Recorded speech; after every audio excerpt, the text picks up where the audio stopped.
Hey, it's Jess with Hardcore Carnivore, and today we are grilling up some duck breast with some buttery garlic mushrooms on the side.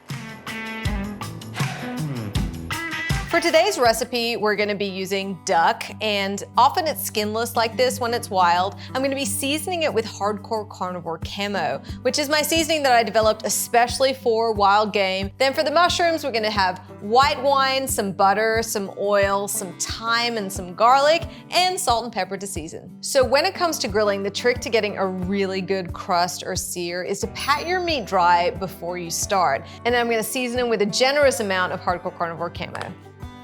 And it's off to the grill.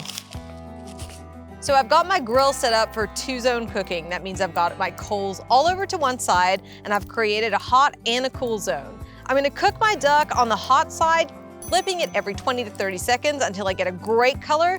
Then I'm gonna move it to the indirect side to finish cooking to a temperature of around about 138 degrees. So while our duck is resting, it's time to make the mushrooms. And I'm gonna start by adding some butter and some oil to the pan. The butter is for flavor and the oil is to make sure that it doesn't burn and gives it just a higher cook temperature. Once your butter is melted, we're gonna put the mushrooms in. We're actually gonna add the garlic a little later on so that it doesn't get burnt and bitter. You wanna saute the mushrooms for about 3 to 5 minutes until they get beautiful and golden brown. Once the mushrooms are nice and brown, I'm gonna deglaze the pan with a little white wine. Add in some salt and pepper for seasoning. Of course, lots of garlic.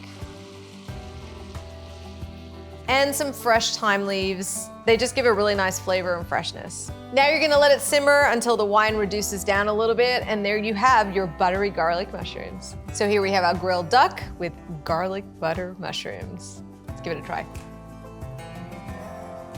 It's really tender, but the grill adds a ton of extra flavor along with that Hardcore Carnivore seasoning. So for more delicious recipes just like this one, head to Academy's YouTube channel or just head into your local Academy Sports and Outdoors for all your grilling needs.